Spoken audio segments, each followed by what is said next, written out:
Bienvenidos a Noti6 Especial. Les saluda Mayra Acevedo. Gracias por acompañarnos.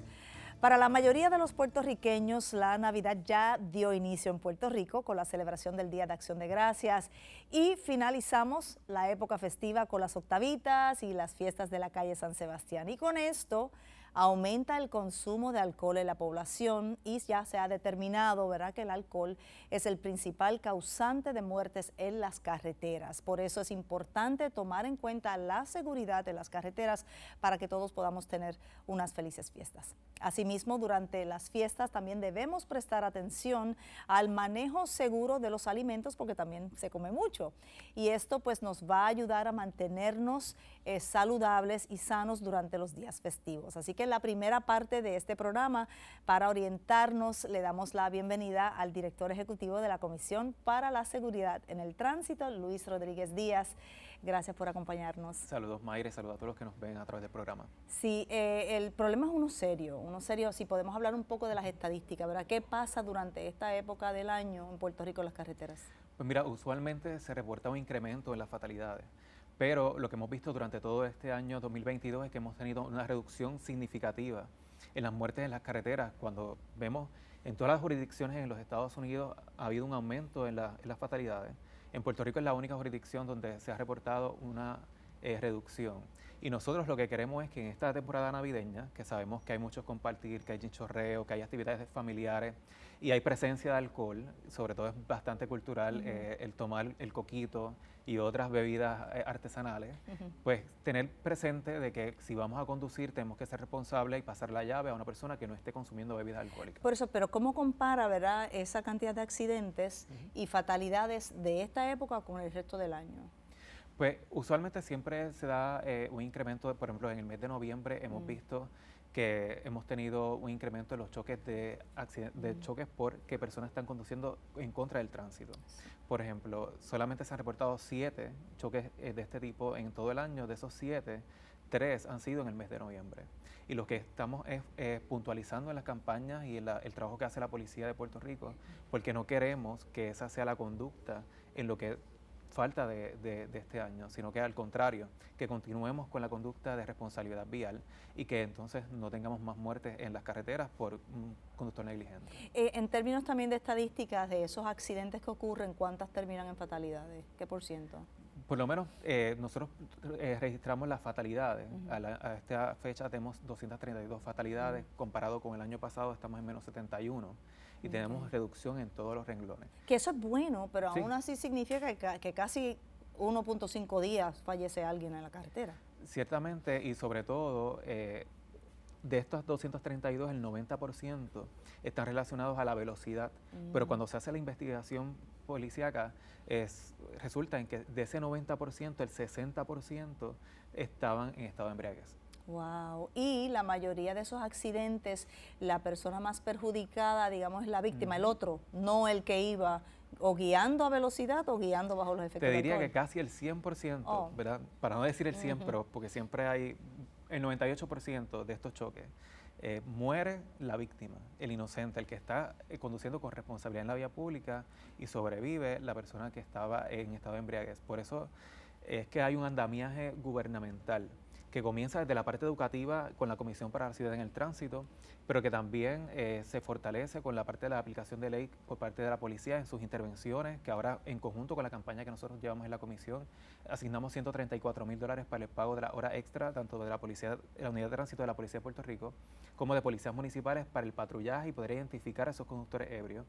Y luego pasa a una unidad especializada para casos de conductores ebrios, que es un proyecto que tenemos de la comisión en conjunto con el Departamento de Justicia, donde tenemos un fiscal especializado en cada fiscalía de distrito que están debidamente adiestrados para poder llevar estos casos hasta que se fije la pena, porque muchas veces las personas optan por conducir en estado de embriaguez porque piensan que por tecnicismos legales el caso se va a quedar en el tribunal, y no es así. De hecho, ¿Y eso está pasando desde hace 1 año, 2 años para acá? Ya este proyecto lleva cerca de 3 años. De hecho, el año pasado, en agosto del año pasado, recibió un reconocimiento en Denver, Colorado, porque es un proyecto que es un ejemplo a seguir por los demás estados. y han logrado sobre más del 87% de convicción en los casos que han presentado. Wow, quizás ese ha sido el gran disuasivo, quizás por eso se ha ido reduciendo, pero también tiene mucho que ver con las campañas de educación que ustedes hacen, y este año tienen una muy especial. Sí. La vamos a ver en breve, o vamos a verla y después la comentamos. Por supuesto. Adelante, producción. Estás pasándola de show tomando mucho alcohol y de regreso a casa decides conducir. No respetarás los límites y más adelante perderás el control. Soy Laura. Este es mi testimonio. Un conductor negligente cambió mi vida. Por eso me pongo de pie para crear conciencia. En la celebración de los 50 años de la Comisión para la Seguridad en el Tránsito nos unimos al llamado de Laura. Su testimonio podría ser el tuyo. Creemos conciencia. Es por tu seguridad. Comisión para la Seguridad en el Tránsito. Gobierno de Puerto Rico. Wow, ese caso de Laura, ¿qué le pasó a ella en particular? Pues mira, este es un testimonio bien impactante. Nosotros optamos, ¿verdad? En este año estamos en la celebración de los 50 años de la Comisión y entendimos que este testimonio de Laura es bien significativo para poder ser símbolo de la celebración de los 50 años, porque Laura tuvo un choque por culpa de un conductor ebrio, donde ella estaba en el vehículo con su abuela. Una vez ocurre el choque, ella sale del vehículo a auxiliar a su abuela, llama a su mamá, a su mejor amiga. Llegan estos familiares y la amiga al lugar. Y cuando están atendiendo a la abuela, viene un segundo conductor ebrio y él arrolla a ella, a su mamá y a su mejor amiga. Pero la más afectada fue ella. Esto ocurre en medio de la pandemia. Laura pues prácticamente quedó en el pavimento, pensaban que había fallecido. La atienden, la llevan a centro médico. Y en el centro médico estuvo cerca de 60 días hospitalizada sola porque estábamos en medio de la pandemia, no podía recibir visitas de familiares. De hecho, ella tuvo que firmar la autorización para la amputación de su pierna. Y todo ese proceso ella lo vivió y entendimos que era importante para nosotros poder compartir este testimonio porque hay que crear conciencia en el conductor, que el simple hecho de tomar la decisión de decidir conducir en estado de embriaguez o ser negligente cuando se conduce. Ya uno se convierte en un arma mortal. Ciertamente. Y afecta la vida de una persona para el resto de su vida. O puede fallecer o simplemente por ese acto se le afecta por completo su diario vivir. De hecho, no solamente a ella, la vida de toda la familia ha cambiado. Incluso al día de hoy todavía ellos están recibiendo ayuda para poder sobrellevar este trauma. Es que tiene que haber un trauma increíble porque fue una agresión doble. Porque eso fue una agresión, ¿verdad?, de violencia contra ella y esa familia. Y luego hay otro asunto ahí bien importante, director, y es el que también provoca eso y se va huyendo, o sea, se va de la escena irresponsablemente.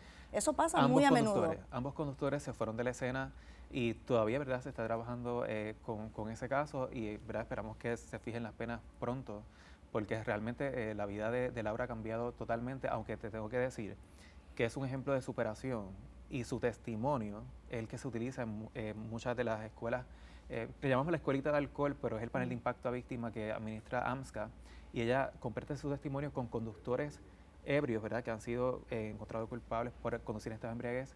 Y la verdad es que es impactante cuando ella y su mamá, las dos, comparten estos testimonios con estas personas que asumieron una conducta muy parecida a la del culpable, ¿verdad?, de que ya esté pues en qué bien, nos encantaría más adelante también, en el resto del año, poder conversar con ella sobre eso, ¿verdad?, y ver cuál es esa interacción con los conductores que se tienen que someter a este proceso de rehabilitación, que me parece que es bien importante, ¿verdad?, que es algo que falta un poco en otros temas de violencia de otras áreas, que sí se hace. ¿Cuántas personas se someten a eso anualmente? Pues mira, el número lo administra como tal AMSCA, fue un programa administrado por ellos, pero adicional al panel de impacto a víctima, nosotros nos dimos cuenta que muchas personas reinciden en la conducta de conducir en estado de embriaguez, no necesariamente porque estén pasándola bien o estén de fiesta con sus amistades, a veces porque están en depresión, porque tienen un problema, entonces se refugian en el alcohol. Así que este año comenzamos un proyecto nuevo con AMSCA donde creamos un programa de tratamiento. Ya cuando el psicólogo entrevista a la persona puede identificar si es un problema psicológico y entonces si es un problema de salud.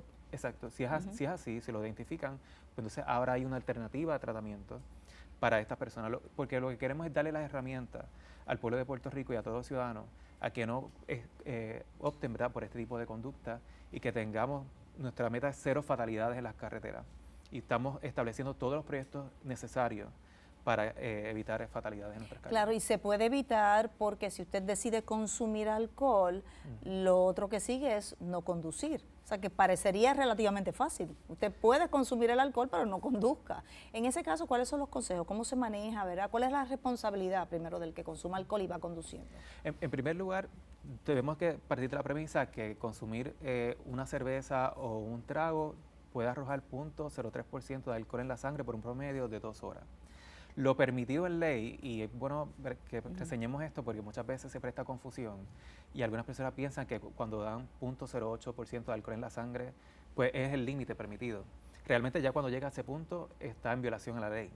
Es decir, lo permitido sería el 0.07%, si es un conductor mayor de 21 años. Si es un conductor menor de 18 a 20 años, ya 0.02%. Ok, eso significa, para traducírselo en arroz y habichuelas al público, ¿es una cerveza, un trago, 2 cervezas, 2 tragos? ¿A qué equivale eso? En el 0.07 estamos hablando cerca de 2 cervezas, ¿verdad? Todo o sea va a que ya depender. con 2 cervezas usted puede estar por encima del límite y tener que enfrentarse a las multas y penalidades. Exacto, probablemente, ¿verdad? Porque esto va a depender del peso, estatura y otros elementos. En el caso de los motociclistas y los conductores que tienen de 18 a 20 años, pues ya hasta con una cerveza puede sobrepasar el límite, pues 0.02%, estamos hablando de una cerveza puede arrojar 0.03%. Claro, y eso no se hace a la arbitrariedad, eso es porque se ha comprobado, claro, ¿verdad?, que ese % de alcohol impide los reflejos y, bueno, la reacción del cuerpo.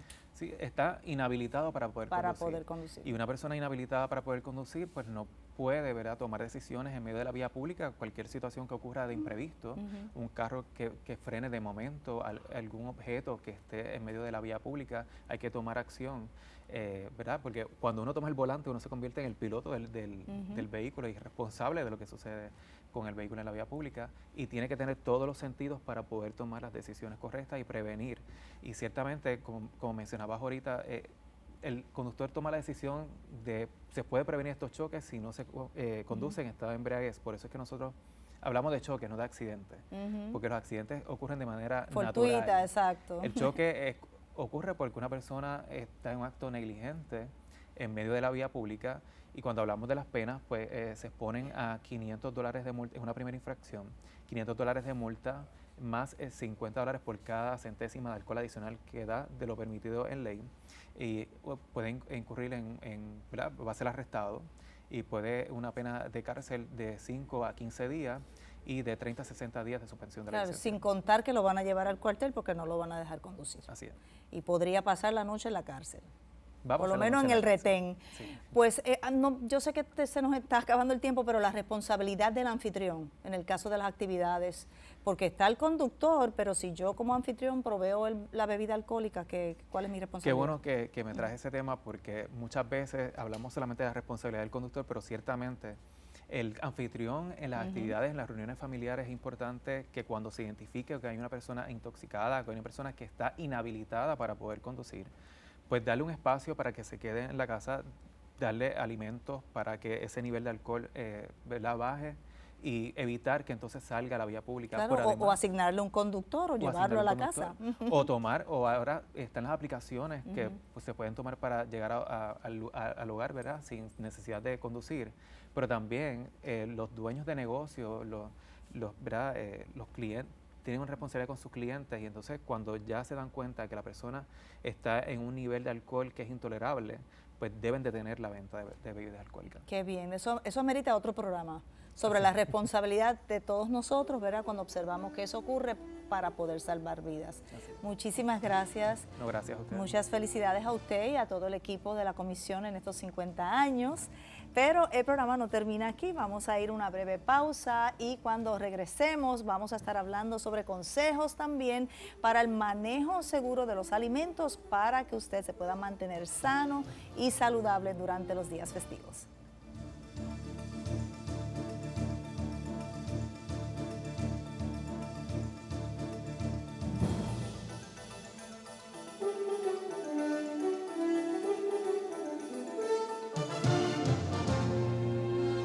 De regreso a este programa especial y en esta ocasión vamos a dialogar sobre el manejo adecuado de los alimentos y es que si planifica una reunión para compartir en familia es importante que siga varias reglas para evitar las intoxicaciones alimentarias, para orientarnos sobre cómo protegerse y proteger a sus seres queridos de esas intoxicaciones alimentarias.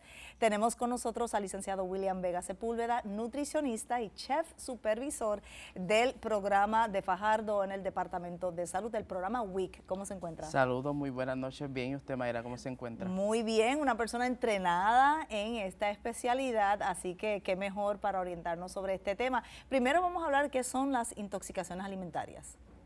Pues las intoxicaciones alimentarias pueden ser de varias maneras, pueden ser de toxinas, de bacterias o simplemente pues sobrealimentación o comer de más un alimento. O sea que comer de más, que es algo que muy bien puede pasar en las Navidades, por ejemplo, también te puede intoxicar. Te puede intoxicar también. ¿Y cuáles son los síntomas y cómo reacciona ese cuerpo? Pues vas a tener esa sensación cuando pues uno se siente abastecido y quiere seguir comiendo, quizás te vienen esas náuseas, ese malestar, pero en esta época navideña y lo que se acerca ya mañana en breves horas, lo que debemos de estar trabajando es este periodo de alimentos, de exposición al alimento en la mesa. Claro, y el manejo de esos alimentos. Definitivo. Para evitar contaminación, ya sea sí. con bacterias o con cualquier otro microorganismo. Sí, así que hay unos pasos. Por lo regular, pues las visitas a sala de emergencia se incrementan con posibles síntomas de vómitos, diarrea, escalofríos, pues eso quiere ser indicio que quizás no se hizo un buen manejo de alimentos. Bueno, ¿y esa intoxicación puede llevar a la muerte? Definitivo, si no se atiende y dependiendo pues el tipo de bacteria que sea, sí, y no se atiende a tiempo, sí, definitivo. Bueno, sé que hay pues 4 pasos esenciales para poder manejar y evitar esas intoxicaciones. ¿Cuál sería el primero? Definitivamente debemos de comenzar con un descongelar el alimento bien. Vamos a hablar pues de lo que se acerca pronto, que es el pavo, que ya se supone que todo el mundo lo tenga adobado y en su nevera. Pero si lo compró congelado, que es mayormente lo que tenemos disponible en los supermercados, se supone que no se deje al aire libre descongelando. Así que hay un proceso de dejarlo en la nevera o simplemente descongelarlo con agua fría por varias horas. Pero esa agua fría fuera de la nevera también. Fuera de la nevera, okay. Fuera de la nevera y no más tardar de 6 horas a un día que ese pavo esté ahí. Siempre y cuando hay una zona de peligro, que es lo que le llamamos en la cocina la zona de peligro de 40 a 135, así que si ese alimento está congelado, no puede llegar a 40 grados, que es una temperatura en donde crecen patógenos y bacterias. Bueno, eso quiere decir que en Puerto Rico, donde la temperatura promedio es sobre los 85, 86 grados, no puede estar entonces a la intemperie. No, y mucha gente, nuestros abuelitos descongelaban quizás los alimentos al sol. Eso pues se ha visto que incrementa más lo que es el crecimiento de bacterias. Y aparte de ese proceso de descongelar adecuadamente esos alimentos, me imagino que la higiene tiene mucho que ver también. Definitivo, una vez el pavo esté descongelado, vamos a comenzar el proceso de lo que es el adobado, así que debe ser una superficie limpia, así que se desinfecte el área con agua y jabón, se seca, hay que lavarse las manos bien. Y bien importante no cruzar los alimentos cocidos con los crudos, así que si vamos a trabajar con lo que es el pavo, hasta que el pavo no esté cocido, pues quizás no comenzar con esa ensalada de papa, esa ensalada de codito, esa ensalada verde, sino que terminar de cocinar completamente el pavo. Bueno, y eso se refiere a los instrumentos también. A los instrumentos, no a la tabla de cuchillos. picar. Por lo regular la gente lo que tiene es una sola tabla de picar. Es bien importante que si manejaste una carne cruda, se lave y se desinfecte bien ese picador y cuchillo para entonces trabajar los alimentos ya que no necesitan temperatura o cocción. Qué bien. Y en términos de la contaminación, ¿verdad?, cruzada, ¿hay algunas reglas sobre lo que son las aves versus, digamos, el pescado y otras carnes? Sí, definitivo. Todas ellas tienen una temperatura diferente para cocción. Bien importante, si vas a trabajar, mucha gente pues como invita a su familia, trabaja lo que es el pernil, el pavo, pues porque hay gente que no come pernil pero come el pavo pues o el pernil. Definitivamente, si vas a trabajar el pavo y pernil, se recomienda que se comience con los alimentos que necesitan menos temperatura. Así que comenzaríamos con el pernil, porque tiene una temperatura de cocción máxima de 145 grados, versus el pavo, que si no está relleno, son 165 grados. Eso es en términos cuando esté en el horno. Una vez usted entienda que está cocido, usted va a ir a la parte más gruesa de la proteína y va a tomar por 15 segundos en el termómetro hasta que llegue a lo que es el pernil, 145 grados por 15 segundos en la parte más gruesa. Qué bien, o sea que ya hemos hablado de cómo no compartir, ¿verdad?, los utensilios y las herramientas de la cocina, cómo mantener la higiene, y ya usted entró en la parte de cocción, y es bien importante el que se alcance la temperatura adecuada. ¿Por qué? Porque ahí, por ejemplo, posiblemente pues si no se hace un manejo adecuado del pavo, tenemos lo que es la salmonela, y la salmonela, pues, para que esa bacteria pueda morir, tiene que estar a 165 grados o más el producto. Como el pernil se trabaja a una temperatura por debajo de eso, por eso es que no puede cruzarse el pernil con el pavo, porque si llevas el pernil a 145 no están matando si hay posibilidad o presencia de salmonela. O sea que no se pueden cocinar juntos. Se podrían cocinar juntos, eso es también lo que quería hablar. Hay personas que quizás el horno de su casa es bastante amplio, y deciden entonces cocinar pues las dos carnes o quizás hacer hasta el postre debajo del pavo, pues definitivamente también tenemos una zona para entonces la cocción. En este caso, igual por temperatura. Si tenemos pernil y pavo, el pernil iría en la parrilla de arriba y el pavo iría en la parrilla de abajo, dado a que pues si le cae, se riega algún líquido del pernil a los 165 grados, pues muere las bacterias entonces de tener algo en el pernil. Eso significa que podemos ir poco a poco, o sea, esa temperatura eventualmente va a subir, va a incrementar cuando terminemos la cocción. Cuando terminen la cocción. Y eso es importante porque ahora sabemos, primero, que hay problemas con el sistema de energía eléctrica, y segundo, que es bien costoso también, ¿verdad?, el utilizar estos aparatos, así que muchas personas optarán por hacer todo a la misma vez en el horno. Definitivamente, solo que hay que tener cuidado con que no, digamos, pues se contamine una cosa con la otra. Sí, que por error quizás ponga el pavo arriba y el pernil abajo. Si hay algún derrame de líquido del pavo, pues le va a caer al pernil y pues no es recomendable. Por la salmonela. Por la salmonela en este caso, que es la que predomina en las aves. Bueno, y también sabemos que está la E. coli, que también es bastante abundante, sobre todo en las legumbres y en otros vegetales. ¿Cómo podemos librarnos de eso? Un buen lavado de manos. Pues la E. coli, pues vemos que viene de las heces o de residuos de seres humanos o de animales, así que un buen lavado de manos, un buen lavado del producto nos limita entonces la presencia de esa bacteria. Y siempre y cuando cocinar los alimentos a la temperatura adecuada. Bueno, ya supimos sobre cómo descongelar adecuadamente, cómo limpiar, sanear todo adecuadamente, cómo cocinarlo y luego ahora cómo almacenarlo, porque una vez terminamos, usualmente lo que hacemos es que lo sacamos afuera y lo dejamos ahí para que todo el día, toda la tarde, todo el que quiera venga a servirse. ¿Eso es adecuado? Y mira, eso es un rotundo no. Se supone que pues cuando uno va a hacer la fiesta se recomienda que uno haga pues un itinerario. Si las personas te van a llegar a las 2 de la tarde, pues quizás no tener esa comida disponible desde las 12 en mesa. Si va a ser de esa manera, pues quizás ponerle una estación de baño de María con sus externos o mantenerlo caliente, dado a que igual como hablamos anteriormente, hay una zona de peligro de 40 grados a 135. Si los alimentos son calientes, así que deben de estar fuera de 135 más por un periodo de 2 horas si lo vamos a tener en mesa. Así que si tienes ese pavo que lo cocinaste, lo vas a preparar para ponerlo en la mesa puede estar siempre y cuando esté más de 135 grados, no más de 2 horas, para que lo puedas reutilizar. Si él entonces está de 135 grados a 40, pues debemos de descartarlo luego de las 4 horas. No se puede comer en el guiso mañana, en el sandwichito del pavo, así que deberían de descartarlo. Ni siquiera volver a colocarlo en el horno, que se mantenga calientito. No, porque recalentado simplemente dentro de ese periodo de 2 a 4 horas, pero no puede estar más de 2 horas por debajo de 135 grados, por el tema de las bacterias. Claro, y por el tema de nuestro clima, ¿verdad? Nuestras temperaturas. Definitivos, y la humedad. Y la humedad, que es bien alta. Entonces, ¿cómo manejamos la comida que quizás queremos guardar para el otro día? Muchas personas consideran que son sobras, pero la comida también es reutilizable, ¿verdad? ¿Cómo hacemos para poder guardar, almacenar adecuadamente lo que queremos consumir al otro día?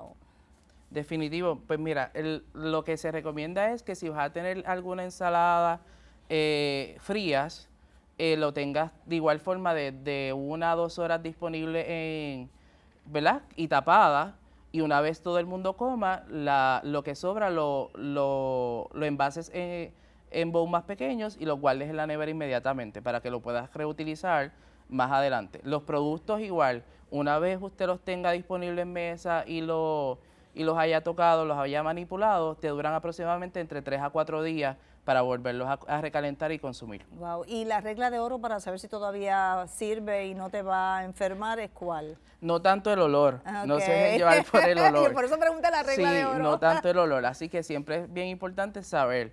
Por ejemplo, hay también veces que nos reunimos y viajamos largos tramos, quizás de Mayagüez vienen a visitar a su familia en Fajardo, considerar el tiempo que estuvo disponible en la mesa, el tiempo del viaje y cuánto te vas a tardar en ponerlo en tu casa en la nevera, porque si te vas a llevar una comida de Fajardo a Mayagüez, debes de considerar el tramo del viaje que no lo estás teniendo en temperatura y ese manejo que vas a llegar a tu casa, para que entonces evites la contaminación. A menos que uno, en el caso de que sea algo caliente, lo pueda mantener caliente en algún tipo de envase, ¿verdad? Térmico que guarde calor, y en el caso de algo frío, quizás en una nevera. Que lo mantenga frío, definitivo. Wow. ¿Y cuál otra recomendación habría para evitar estas intoxicaciones? Ya hablamos del manejo, ¿verdad? De cómo almacenar finalmente, pero también está el tema que usted mencionó al principio de la sobrealimentación, que también nos puede enfermar. Como nutricionista, ¿cuál sería el consejo? Pues mira, hay unas guías básicas de lo que debemos de consumir y podemos comer de todo, siempre que sea con moderación. La regla básica, pues quizás esa media taza de arroz, estar bien pendiente entonces a lo que es la ensalada de papa y de codito, que se consideran también carbohidratos. No y mezclarlos, ahí, pues, o sea, no comerse las tres a la vez. Lo puedes mezclar, pero que entonces no sea, como decimos allá, que no tenga baranda el plato, así que sea algo módico para que puedas disfrutar y estar cómodo también. Bueno, y entonces añadirle el postre, las bebidas alcohólicas, todo eso también añade calorías y puede agravar la situación. Definitivo, y recordar que hay también unas guías para el alcohol, el consumo de alcohol y de postre, así que quizás ese pedazo de postre pequeño, en caso de las mujeres 1 copa de vino, el hombre 2, por el momento, en el día. Y en caso de que la persona sospeche que tiene intoxicación con alimentos, la recomendación es ir de inmediato a sala de emergencia. De inmediatamente sí a buscar asistencia médica. Porque puede haber peligro de deshidratación que tiene otras consecuencias también. Sí, y pues como no han identificado de dónde vienen los síntomas, vamos a hablar un poquito pues que quizás los alimentos le causaron alguna diarrea, pues hay que identificar de dónde viene ese síntoma. Posiblemente el poder identificar y no quizás tomarte un medicamento para evitar las diarreas, porque realmente no sabes si es bacteriana. Bueno, y para eso ir al médico y sobre todo moderación. Moderación, en sobre todo lo que se consume. Se puede consumir de todo, pero de acuerdo a cómo usted se siente y estar en tiempo y espacio, que es para consumir, es para disfrutar. Muchísimas gracias a usted y gracias al público. De esta manera finalizamos, no sin antes agradecerles su compañía durante todo el año y desearles unas felices fiestas en estos días. Los esperamos la próxima semana. Que pasen todos muy buenas noches.